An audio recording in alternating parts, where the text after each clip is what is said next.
Batman Begins and Iron Man, two critically and financially successful movies that were both very important to the comic book movie genre. One revived Batman on the big screen and was the beginning of a trilogy that is still held in very high regard, and the other kicked off the Marvel Cinematic Universe, and both are looked back on very fondly by fans. Two very important origin movies indeed, so I figured for the fun of it, let's put them head to head to see which one is better. I was thinking of what categories to have here in order to judge and compare them, and I think I figured it out. We're going to be comparing the story, music, action, antagonists, side characters, and protagonists to see how they stack up against each other, and for each category, the winner will get a point, and then we'll tally it up at the end. So now go ahead, sit back, relax, and let's get into it. Hit him with the Ric Flair and a suplex. I ain't never been scared, but you're ruthless.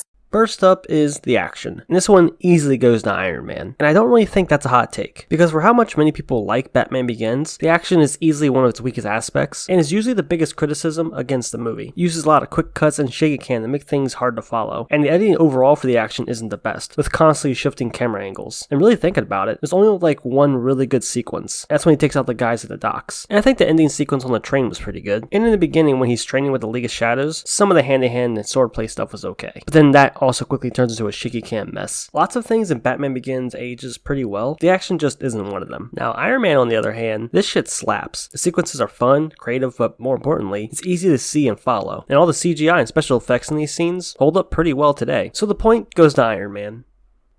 Y'all ain't even the shit. No, y'all ain't even the doodle. Next up, the music. Batman Begins wins. Shocker, I know. But come on, it's Hans Zimmer. The music in Iron Man is good, and I like the subtle rock feel that some of the songs have, and I like some of the licensed music. But when you compare the music side by side, and more importantly just the original score, not many people stand a chance against Hans Zimmer. Batman Begins feels epic and triumphant at times. It has many memorable themes, like the intro at the well, or Bruce in the Batcave. The shit is great, and I think it's the clear winner here.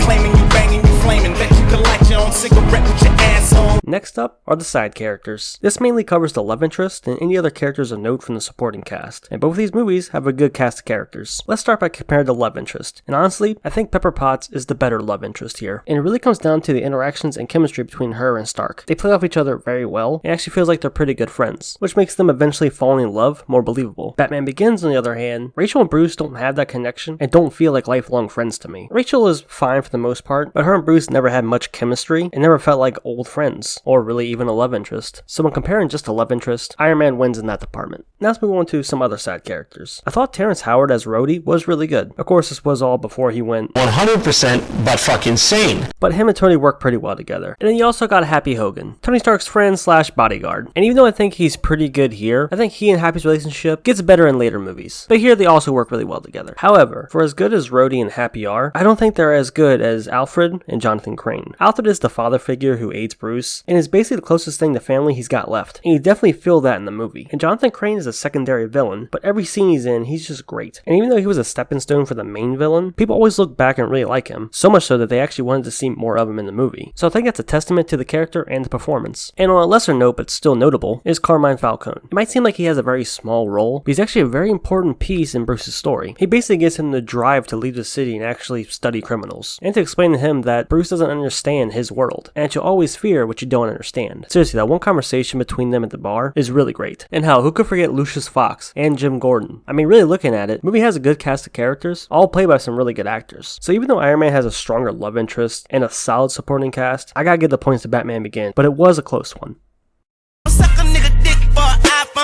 While we're talking about the cast, let's talk about the main antagonist. Iron Man has Obadiah Stane, and Batman Begins has Ra's al Ghul. I think the clear winner here is Batman Begins, and the main reason is, well, Ra's al Ghul has a better motivation. He wants to tear down Gotham so that someday it can rebuild to be better, and his method of doing so will cause the death of millions, and is the exact opposite way that Bruce wants to go about it. Bruce believes that the city can be healed, while Ra's al Ghul thinks it's too far gone. Their end goal is very similar, in the sense they both want to rebuild Gotham, because it is such a corrupt and terrible place, but their ways of going about it puts them at odds with each other. So you have the hero and the villain wanting to accomplish a very similar goal, but going about it in two very different ways. And not to mention the training and student-teacher relationship they build up in the first half of the movie was some great stuff, and it made the final confrontation between these two feel more personal and satisfying. And of course, I think Liam Neeson did a good job in the role. Now in Iron Man, Obadiah fills a similar role, being a mentor type figure that Tony has to overcome at the end, but I didn't really find him as interesting, and his main goal was just to steal Tony Stark's arc reactor technology and continue to sell weapons. Although the final battle was kinda cool cool, but it felt a little sudden, like it needed to be there because they wanted to have Iron Man fight something similar in strength. It just felt kind of weird that in the last 15 minutes, Obadiah hops into the Ironmonger suit to fight Tony. So the point goes to Batman Begins. This a motherfucking journey we finna go through. Now, this one I was originally thinking that it was a tie because they're both actually very similar and share the same basic structure, although one does take a more humorous approach. But regardless, all the same basic plot beats and structure are the same. And it goes something like this. You got the hero, who are both billionaires, in a low place where they then find their purpose and their calling. They have an epic escape from the foreign country they were in and go back home. They use their money and resources and knowledge to begin working on advanced tech to start doing some good. And after doing some good for a while, there's a twist reveal about their mentor figures. There's a final showdown between them, the hero wins, the end. I think I might be missing a few things, but that's most of it. Now granted, some of the circumstances are different, and so are their approaches, with Batman Begins remaining pretty serious throughout, while Iron Man is more humorous most of the time. And Batman Begins is slower while Iron Man is much more fast-paced, but it all plays out mostly the same, even down to the hero being held prisoner in the beginning. Both are done very well, but the point goes to Batman Begins, because it did release first, and provided the basic blueprint that a lot of comic book movies afterwards would follow to some degree. Yeah, so originally a tie, but Batman Begins gets the point. Sit on a mic and doodle my doodle, you do not have a fighting chance to move, you were covered in my poo-poo. And finally, the Protagonist. This is a tie. I love them both. They both grow and are incredibly great on screen, and I can't pick one over the other. Though I think Tony goes through more of a drastic change and has a little bit more growth, but they're still both great in their roles. And they're going to be forever associated with the character, so to me, it's a tie. Well, it looks like it's about time to tie. Bonus round, baby! Here we go! Morbius, I got that acrimonious odious, cause the bats are copious. I figured at the last moment I would throw in a for fun bonus round just for these two movies because they're both pretty important comic book movies. Like I said in the intro, one revived Batman on the big screen and was the beginning of a trilogy that is still held in very high regard, and the other kicked off the Marvel Cinematic Universe. And both were responsible in the late 2000s for pushing comic book movies into the more mainstream area, or at least having general audiences take them more seriously. Although Iron Man did borrow a lot of beats from Batman Begins and provide a template that many others would follow afterwards. But without Iron Man's success, we wouldn't have had the rest of the MCU, which means we probably wouldn't have had the DCEU, because DC and Warner Brothers saw the success of the MCU after the Avengers and wanted to do the same thing with their superhero characters. And hell, we wouldn't even have the Monsterverse, because they too saw the success and wanted to do their own shared universe. Basically, the MCU did really shake up things, and a lot of that was very reliant on how well Iron Man did. But going back to Batman Begins, it came out at a time where only a handful of comic book movies were actually good, and with its success, and not to mention its serious execution, it showed studios that it's possible to take the genre seriously, and they aren't just silly, goofy movies for kids. It showed you that it can be deeper. It's a real tricky situation, so I decided to ask you guys, and the majority of you picked Batman Begins. I'm not going to include this in the final tally, I just thought it'd be interesting to talk about and mention. And plus, either way, it doesn't actually change the outcome.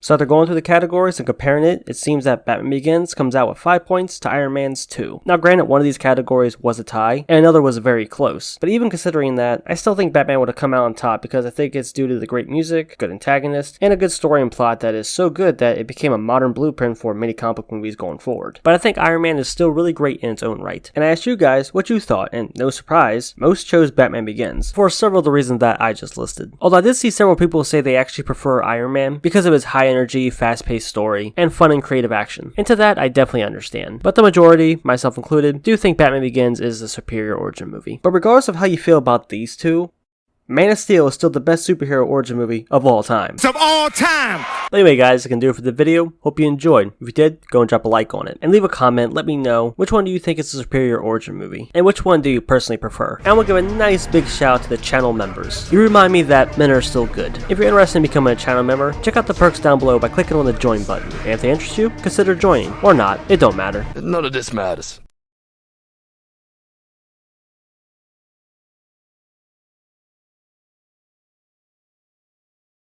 Now, I've always been very passionate about dominating other men. There's nothing like the feeling of another man submitting to your will. Now, that's power. Yeah, in a lot of ways, that's love. What are you talking about?